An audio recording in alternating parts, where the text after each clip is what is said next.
Morning, everyone.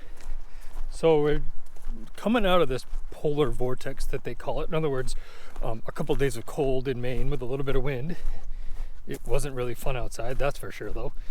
But I'm getting back out. It's supposed to be like in the 30s today. So I've got to turn on the vacuum pump over to the big woods. On my way home from work this morning, I stopped and put a heater on the vacuum pump because that thing needs to warm up before it'll really run. So I got to do that, but I also got to bring in firewood. But I got to start the tractor before I do that.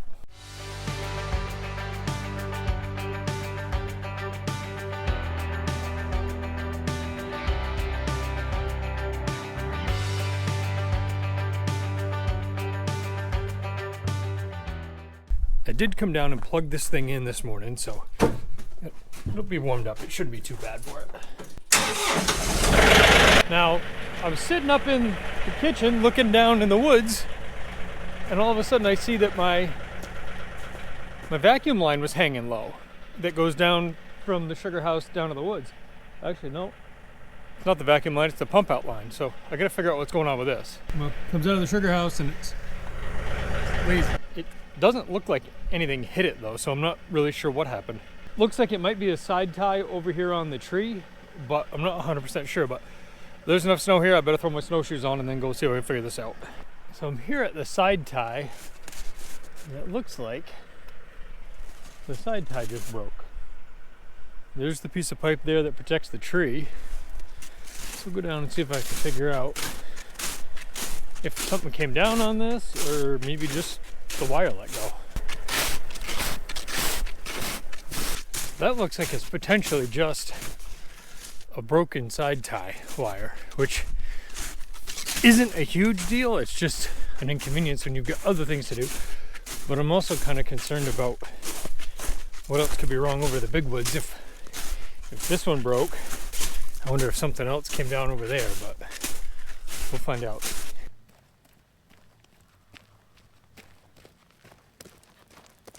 Main line 500 footers, those are back in stock now, so that means that I can finish that line across the street, and then that system is completely done. Probably not today though.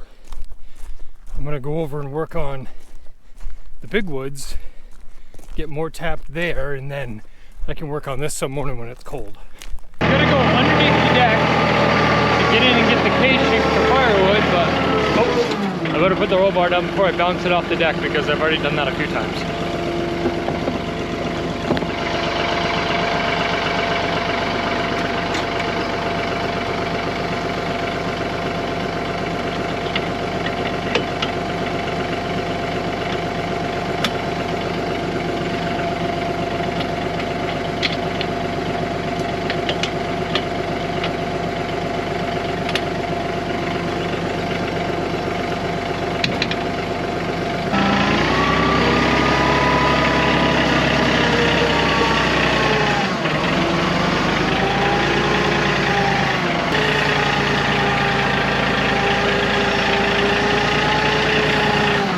When I pull back on this handle right here, a full load of oak goes out.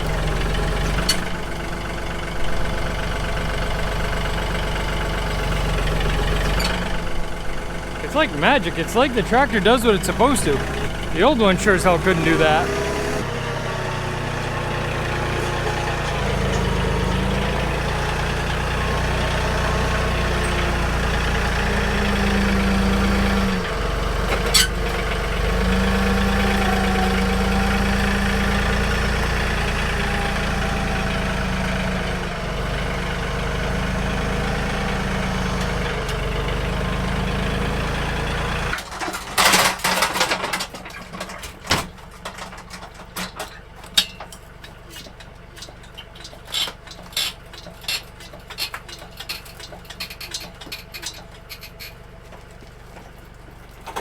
That's how easy doing firewood is when you've got a tractor. I mean, one less step cut out to bringing it inside.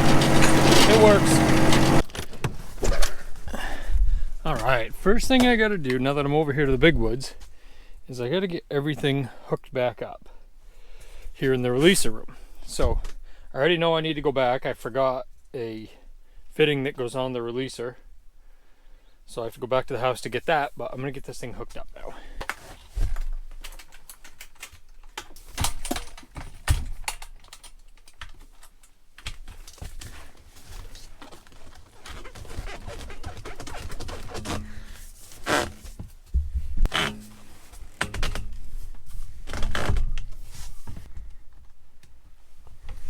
Come on. Why's this thing gotta be a bear?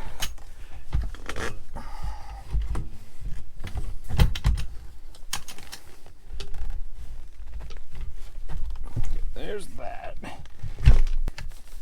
And go down. Go down. More of this twists. Alright, let's go turn on the vacuum pump now. Alright. I gotta shovel this.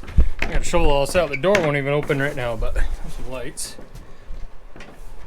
Alright, vacuum pump's had a heater on it. See if she'll start. Power on.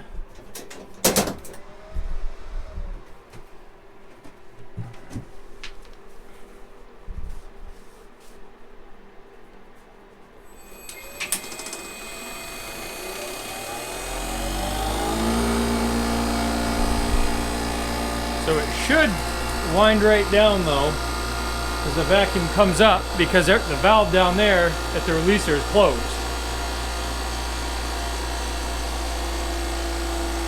Yeah, it's coming down now.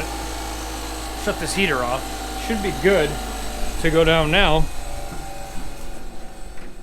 I'll go down and I'll open that valve and it'll put vacuum out onto the system. We got no vacuum. Let's see what we get now. Let me turn it on. You can already hear the pump spooled up. I can hear it because it comes down through the line.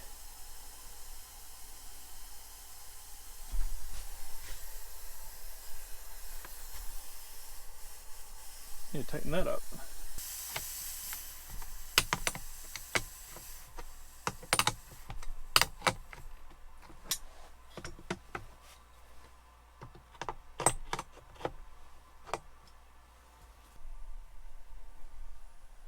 So that's tightened up now, and 23 inches and climbing.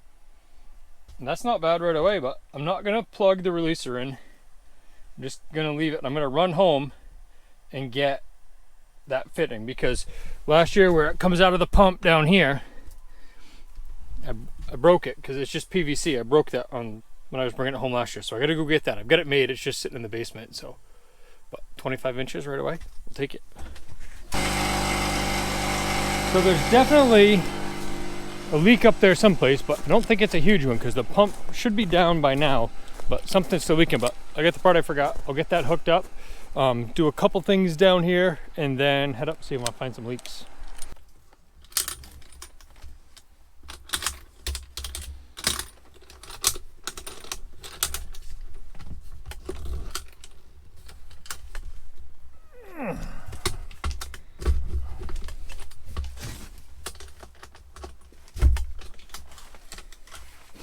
Alright, that's on just in case. Now I'm going to shovel off the tank because that's covered, and then go chase some leaks. But now,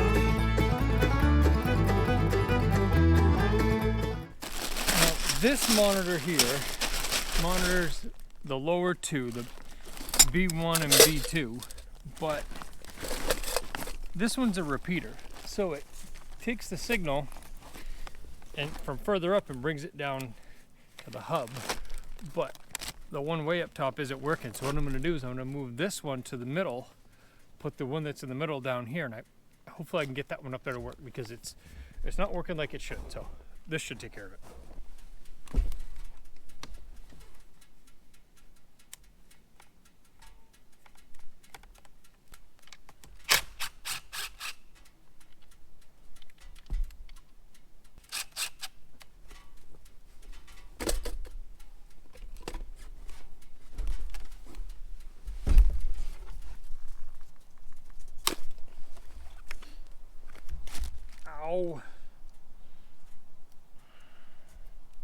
The process of unhooking that thing.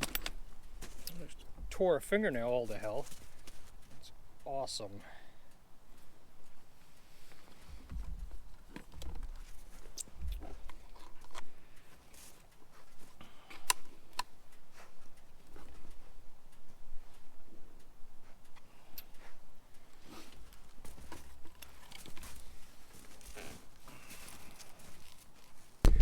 That finger doesn't really feel great at all. I don't have any band-aids, so electrical tape it is.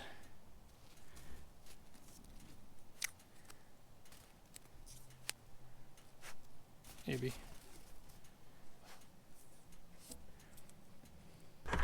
There. Electrical tape band-aid. It doesn't feel great. I'm just getting to A1 and 2 here, and I can already hear a leak. So, tells me I'm not wrong. I figured I'd miss a couple drops here and there. It happens. We'll do like we're supposed to anyways. Close the valve and open it.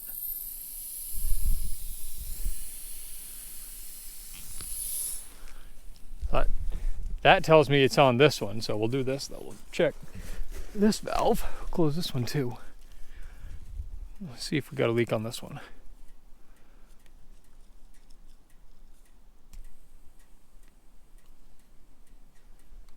Yeah, there's a little one on that. But the other thing why I'm right here is when I was setting this up, I changed some things around when I was setting up the new A1 line.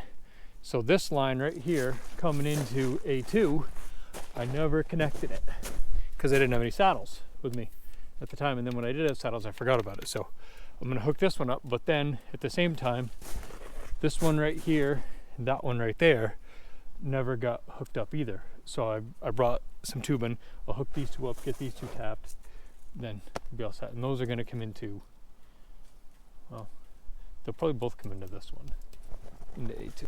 Well, it's a good thing I didn't drill that hole, because I realized when I got here, that needs a 1-inch saddle, and I only have 3/4 with me.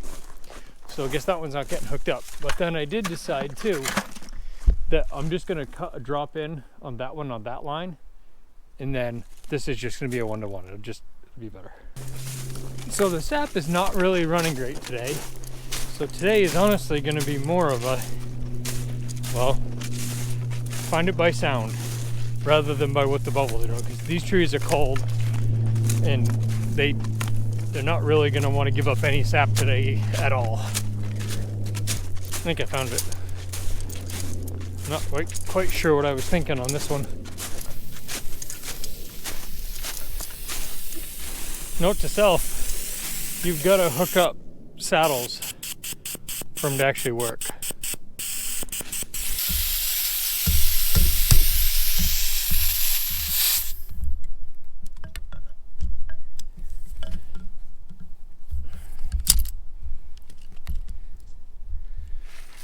There, no more leak. That's weird how when it's hooked up it doesn't leak. And now, go back and check the valve, which I'm almost positive I'm going to be good now, but I'm going to have to walk that A2 line to find the leaks there. All right, check for leaks.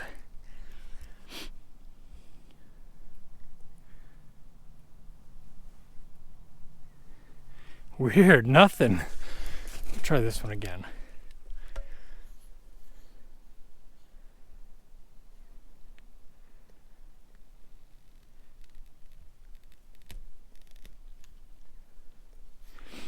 That one actually doesn't show a leak this time.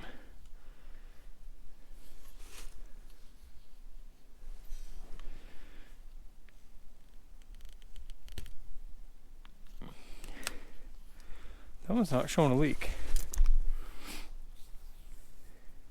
But I might just, if I walk all this, then that'll be an easy trip back. And I'm just gonna walk and listen every couple laterals.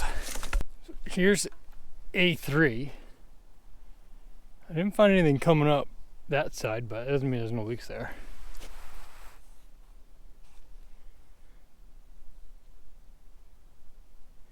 I don't hear any leaks on that one. A4.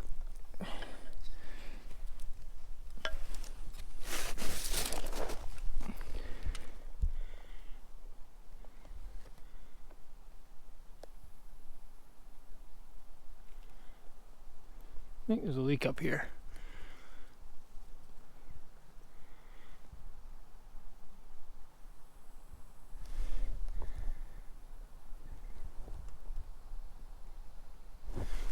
Yep. Just a little one, but let's see if we can find it. It's pretty much all new pipe, so it shouldn't be too hard to find. I think I just found it by luck. Yeah, well, listen. Oh, I know exactly what it is. The saddle, I didn't put a screw in it.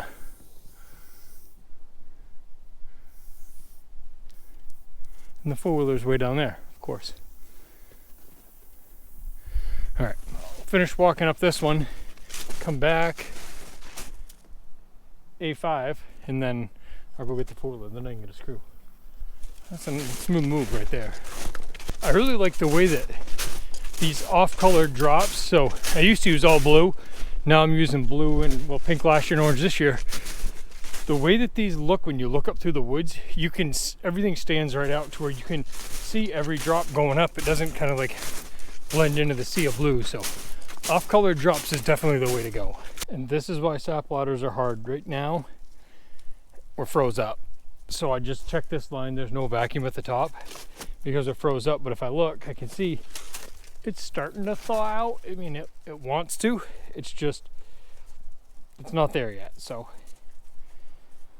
fortunately, that's the game you play with sap ladders, is you just kind of got to wait. But I mean, it's starting, it's just going to take a minute to get going. It's been cold. Well, I guess we got a little bit more wind than I thought. I'm sitting here at the big ladder up top, getting ready to leave, and I look up and there's a whole bunch of branches down. That piece of crap popple come down, it blocked my four-wheeler trail.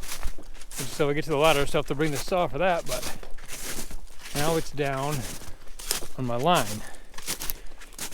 And I can't unhook it because everything's tapped, so I'll just have to, I'll cut it and put a splice in real quick.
All right, that's fixed.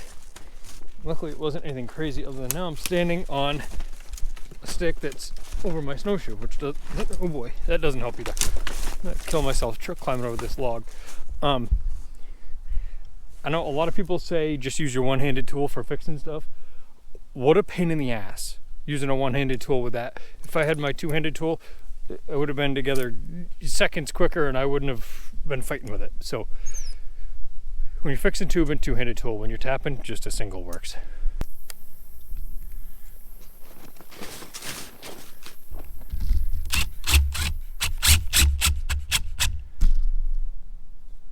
That's weird. When you put the screw in like it's supposed to be, it doesn't leak.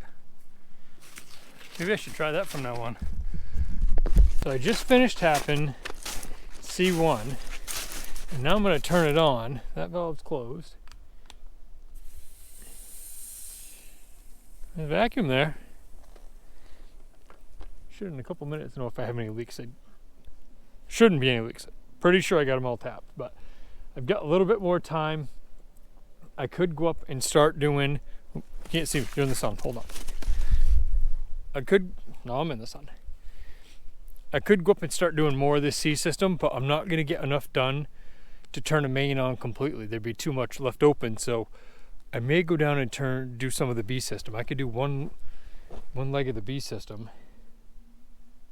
Yeah, I could probably get B1 done in time, but before I have to go back. But let's try that. We'll go down and we'll do some of the B system. I really want to get this done, but I don't want to tap it and not turn the pump on. Or I don't want to tap it and not open the valve. That's what I meant. Change of plans. After driving down to the B system, I realized when I was counting the taps that there's only like 70 taps on this C line here. So I might just as well stay on one, and then I can isolate this. I was thinking that there was more taps on this line, but not so much. So I'll go up and get this one done, and I can turn this line on. But I've got to shut some valves as I go so that it keeps this isolated.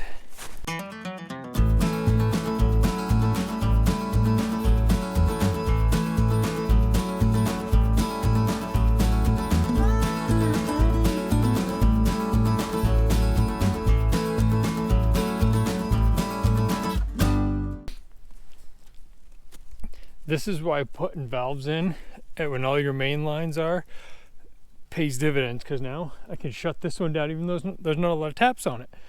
I'm going to be able to shut down this one and the next one, and I can just have this main tap and I can turn it on. Whereas if I didn't, I wouldn't be able to turn this section on because I'd have too many leaks. So valves, they're expensive, but they make it easier.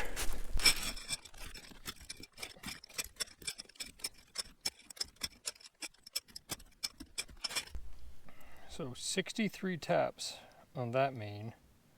So I turned that main on and then had a leak on it. I went up, I found a saddle that was twisted a little bit, fixed that. So now there's 1, 2, 3, 5 more mains on this one, but those are all short ones. There's only like another 150, I think it's about 150 taps left on the C system. The B system's like 200-ish, 250 maybe, and then I'm done here. So I gotta go down, I gotta check the releaser, make sure everything's good there, check the vacuum pump, and then head home because I gotta work tonight.